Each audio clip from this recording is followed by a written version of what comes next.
Taucher finden ein deutsches U-Boot vor der US-amerikanischen Küste. Doch hier dürfte gar kein deutsches U-Boot liegen. Ein Rätsel beginnt. Taucher tauchen in das Innere des deutschen U-Bootes auf der Suche nach seiner Identität und machten schreckliche Entdeckungen. 3 Menschen starben bei dem Versuch, das Boot zu identifizieren. Das Rätsel am Grund des Meeres in 70 Metern Tiefe. Ein Taucher hatte von Fischern erfahren, dass sich vor der Küste eine Stelle befindet, wo sich besonders viele Fische tummeln und häufig Netze verloren gingen. Seine Neugier war geweckt. Als die erste Tauchexpedition startete und die Männer in 70 Metern Tiefe ankamen, sahen sie ein längliches Objekt, eine Art Röhre. Jetzt war es den Männern klar, hier liegt ein U-Boot. Die Taucher wandten sich an die US-Marine, doch auch sie hatten keine Daten über ein Boot, welches an dieser Position gesunken ist. An dieser Stelle dürfte es überhaupt kein gesunkenes U-Boot geben. Da das Wrack nicht identifiziert werden konnte, versuchten die Taucher bei ihrem zweiten Tauchgang in das Innere des Bootes zu gelangen. Sie schafften es tatsächlich. Sie fanden Geschirr, gestempelt mit dem deutschen Hoheitszeichen und dem Jahr 1942. Jetzt hatten die Männer Gewissheit, es war ein deutsches U-Boot aus dem Zweiten Weltkrieg. Doch um welches Boot handelt es sich? Das galt es rauszufinden. Jeden Sommer gab es neue Expeditionen zu dem Wrack in der Hoffnung, seine Identität zu klären. Doch niemand fand heraus, um welches deutsche U-Boot es sich handelt. Auch 6 Jahre später tappten die Männer noch im Dunkeln. Doch die Taucher Kohler und Chatterton waren entschlossen, die Identität des Bootes zu klären. In lebensgefährlicher Mission tauchten sie erneut in die Eingeweide des U-Bootes. Durch einen riesigen Riss im Druckkörper gelangten die Taucher in das Innere. In der Mitte des Bootes muss sich eine schwere Explosion ereignet haben. Der Turm ist komplett abgetrennt vom Boot. Die darunter liegende Zentrale, also das Herzstück des Bootes, liegt offen. Die Besatzung muss in dieser Sektion sofort tot gewesen sein. Die Taucher finden ihre sterblichen Überreste. Nicht auszudenken, wie es den Männern in den anderen Sektionen ergangen ist. Starben sie sofort oder lebten sie noch, als das U-Boot sank?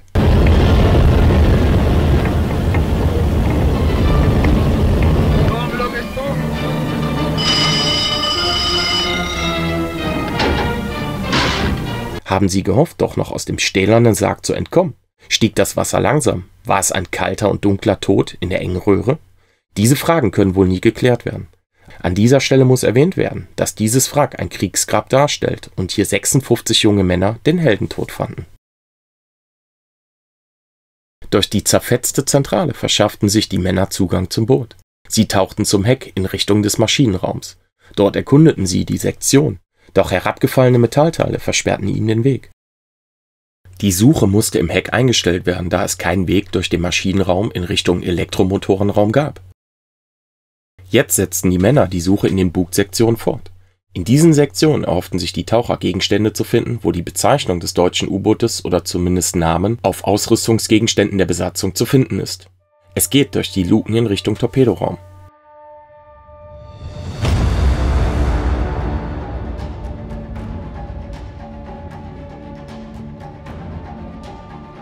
Im Torpedoraum angekommen, wurde den Männern ihr lebensgefährliches Unterfangen einmal mehr bewusst. So lagern hier immer noch die todbringenden Torpedos des U-Bootes. Sollte einer dieser gigantischen Kampfmittel gefüllt mit kiloweise hochexplosivem Sprengstoff umsetzen, so würden sie auf der Stelle ihr Leben verlieren. Es geht in Richtung der Torpedorohre. Diese waren noch geschlossen. Ob hier noch weitere todbringende Torpedos lauern, wissen die Taucher nicht. Sie haben jetzt die vorderen Sektionen komplett abgesucht, einige Gegenstände geborgen und an die Oberfläche verbracht. Jedoch fanden sie keinen Hinweis auf die Identität des deutschen U-Bootes. Doch gaben die Männer nicht auf. Weitere Expeditionen wurden durchgeführt. Unermüdlich suchten die Männer nach Hinweisen auf die Identität des Bootes. Die Taucher wollten erneut im Maschinenraum suchen. Diese Suche ist lebensgefährlich. Geht etwas schief, bedeutet das den sicheren Tod. Jeder Winkel wird gründlich untersucht. Irgendwo müsse es doch einen Hinweis geben. Doch der herabgestürzte Tank blockiert den Weg weiter in Richtung Heck des Bootes. Ein Taucher fand ein Schild. Auf dem Schild ist das Boot in Sektionen gezeigt und auch sein Bautyp. Es handelt sich um den Typ 9C.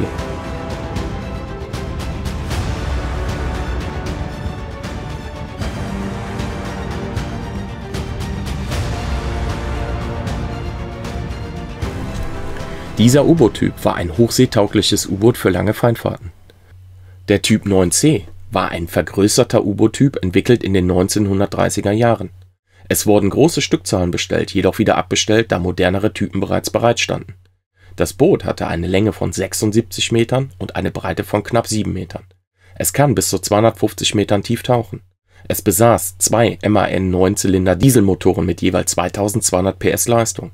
Für Unterwasserfahrten war es mit 2 Siemens Schuckert-Elektromotoren ausgerüstet, die jeweils 500 PS Leistung hatten. Seine Höchstgeschwindigkeit beim Überwassermarsch betrug 18 Knoten, also rund 33 km/h, und 7 Knoten, knapp 13 km/h, beim Unterwassermarsch. Bewaffnet war das Boot mit 6 Torpedorohren, 4 im Bug und 2 im Heck. Es führte 22 Torpedos mit. Zudem konnte es Seeminen mitführen und hatte ein Deckgeschütz vom Kaliber 10,5 cm und 2 Zwillingsflugabwehrkanonen vom Kaliber 2 cm. Jetzt war der Typ bestimmt, aber immer noch nicht, um welches Boot es sich handelt. Die Suche nach der Identität des Bootes gestaltet sich schwieriger und deutlich länger als geplant. Erneut werden die Mannschaftsquartiere genauer abgesucht. Stück für Stück der Sektion wird genauestens und akribisch durchforstet. Und dann plötzlich ein Fund. Die Taucher hatten ein Messer entdeckt. Schnell wird der Fund mitgenommen und an die Wasseroberfläche verbracht. An der Oberfläche stellte sich raus, dass ein Name in den Griff geritzt wurde. Horenburg. Jetzt hatte man den ersten Namen eines Besatzungsmitgliedes. Sollte man anhand dieses Namens die Identität des Bootes klären können? Die Taucher stellten Nachforschung an. Sie erhofften sich Aufschluss in Deutschland zu erhalten. Die beiden Taucher flogen nach Cuxhaven in das U-Boot-Museum. Dort ist die größte private Sammlung an Unterlagen der U-Boot-Waffe und Kriegsmarine. Es gab, wie der Zufall es wollte, nur einen Soldaten der U-Boot-Waffe, der den Namen Horenburg trug.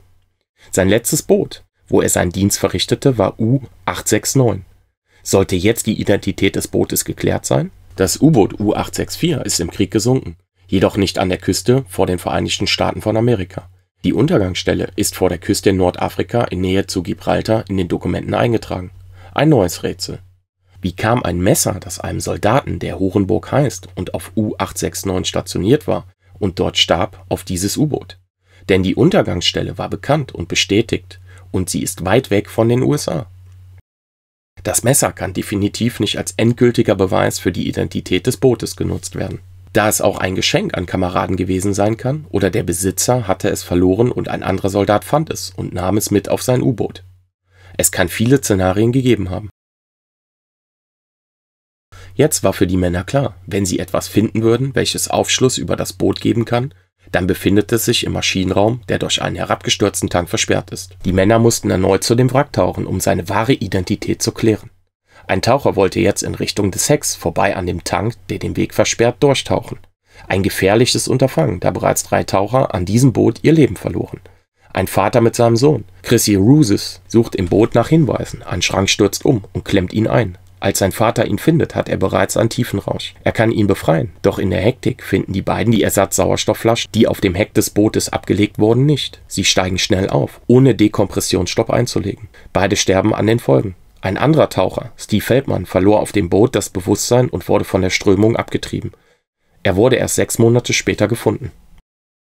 Der Plan war es jetzt, die Sauerstoffflasche abzulegen, durch die Engstelle im Maschinenraum zu tauchen, um den Elektromotorenraum zu erreichen. Es gelang dem Taucher. Zum ersten Mal betrat ein Mensch die hinteren Sektionen. Sollte hier des Rätsels Lösung zu finden sein? Der Taucher suchte den Elektromotorenraum ab. Er fand eine Kiste und nahm sie mit an die Oberfläche. An der Oberfläche fand das Team tatsächlich die Nummer des U-Bootes und es war tatsächlich U-869. Dieses Expeditionsteam hat es geschafft, das Wrack zu identifizieren und den Familien der gefallenen Soldaten Gewissheit zu geben, wo ihre Angehörigen ihre letzte Ruhestätte gefunden haben. Doch das Rätsel, wie das Boot hierher kam und wie es sank, ist immer noch ungeklärt. Das U-Boot verließ unter dem Kommando von Kapitänleutnant Helmut Neuerborg Norwegen. Sein Ziel war der Hafen von New York. Auf dem Marsch hatte es Order, nach Gibraltar zu fahren, um weiteren Kraftstoff zu bunkern. Der Funkspruch erreichte U-869 aber nicht. Da es keinen Funkkontakt gab und ein US-Zerstörer vor der Küste Gibraltars eine Versenkung eines U-Bootes meldete, ging das Oberkommando der U-Boote davon aus, dass U-869 vernichtet wurde. Die letzte Position war Nähe Gibraltar, doch U-869 lief auf dem ursprünglichen Kurs weiter in Richtung New York. Warum und wie es sank, ist nicht eindeutig geklärt. Eine Theorie besagt, dass der neuartige akustische Torpedo, den das Boot an Bord hatte, eine Fehlfunktion hatte und das eigene Boot nach Abschuss versenkte. Ein Irrläufer also. Eine andere Theorie besagt, dass das US-Kriegsschiff Crow einen Sonarkontakt hatte und Wasserbomben warf und das deutsche U-Boot dabei versenkte. Die Besatzung der Crow war der Annahme, dass sie ein bereits gesunkenes Schiff mit Wasserbomben angriff, da das Sonarsignal die Position nicht veränderte und Öl aufstieg. Das wurde so in den Berichten notiert. Die Stelle wird nur 4 Meilen von der jetzigen Position von U-869 festgelegt.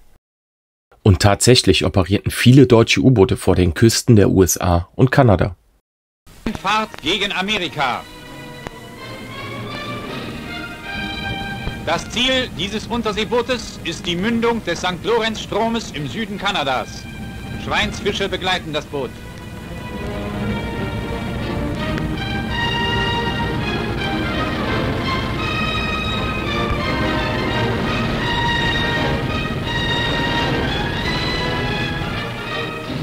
Ein Taucher wird klargemacht. Das vordere Tiefenruder klemmt.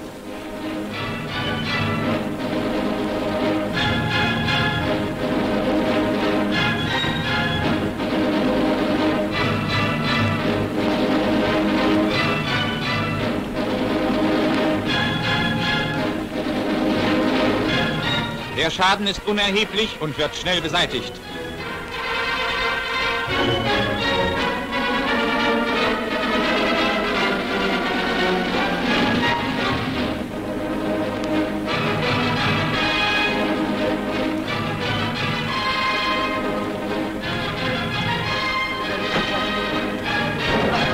In der Messe wird Dauerskat gespielt. Die Überfahrt dauert mehrere Wochen. Sonntags gibt es Berliner Pfannkuchen.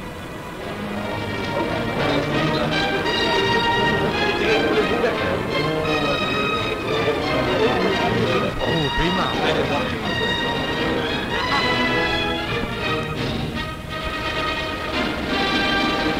Das Operationsgebiet, die Mündung des St. Lorenz-Stroms, ist erreicht.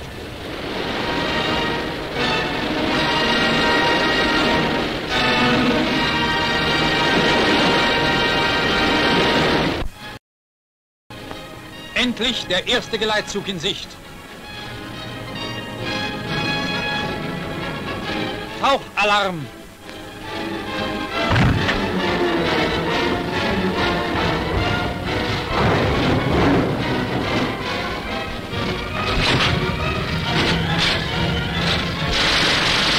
Das Boot stößt steil in die Tiefe.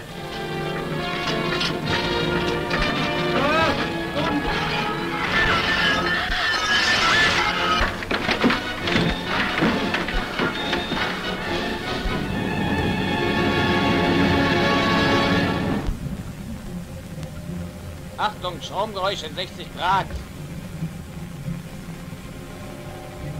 Sie kommen näher.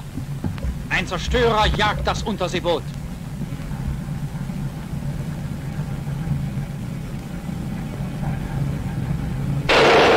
Wasserbomben!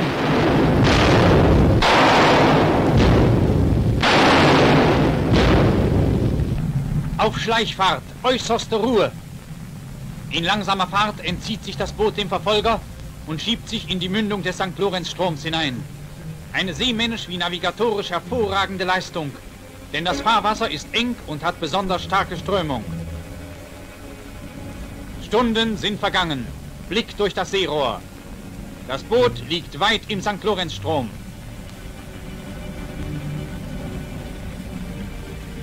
Das Ufer ist genau zu erkennen. Der kühne Plan des Kommandanten ist geglückt. Das deutsche U-Boot steht hier viele Kilometer tief in Feindesland.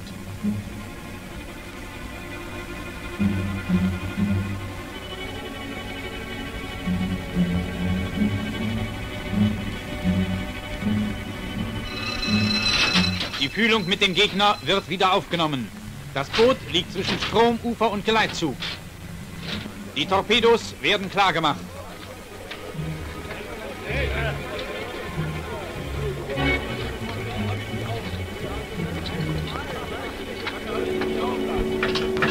Mündungsklappen auf. Ein dicker Tanker liegt im Fadenkreuz.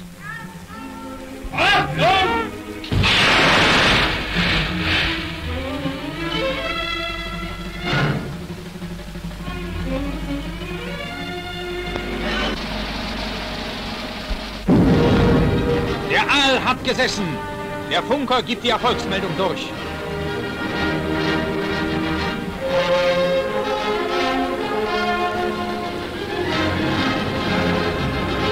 Erst nach 10 Stunden taucht das Boot wieder auf.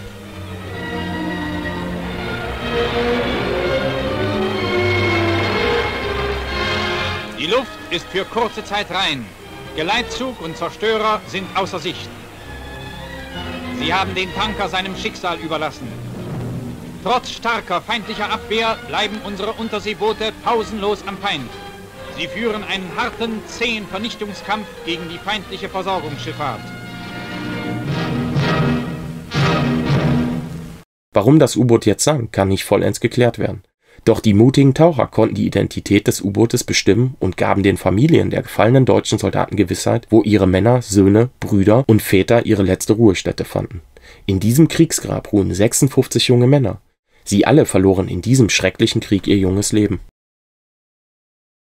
Ein besonderer Dank geht an die beiden Taucher, Kohler und Chatterton, und ihr gesamtes Team, welches unermüdlich forschte, sich in Lebensgefahr begab und weder Kosten noch Mühen scheute, um die Identität des Bootes in Erfahrung zu bringen und den Familien der gefallenen Soldaten das Schicksal und die letzte Ruhestätte ihrer Angehörigen mitzuteilen. Diesen beiden Tauchern ist es zu verdanken, dass die wahre Geschichte des U-Bootes U-869 geklärt werden konnte. Dieser Film ist allen 56 gefallenen deutschen U-Boot-Soldaten gewidmet, allen deutschen Soldaten, allen Soldaten aller am Krieg beteiligten Nationen und allen unschuldigen Zivilisten, die in diesem Krieg ihr Leben verloren. Wenn die Diplomatie versagt, dann sterben normale Menschen, die gezwungen werden, in diesen Kriegen zu kämpfen. Die Unterworfenen schonen und die Hochmütigen züchtigen. Vergil, römischer Dichter und Epiker.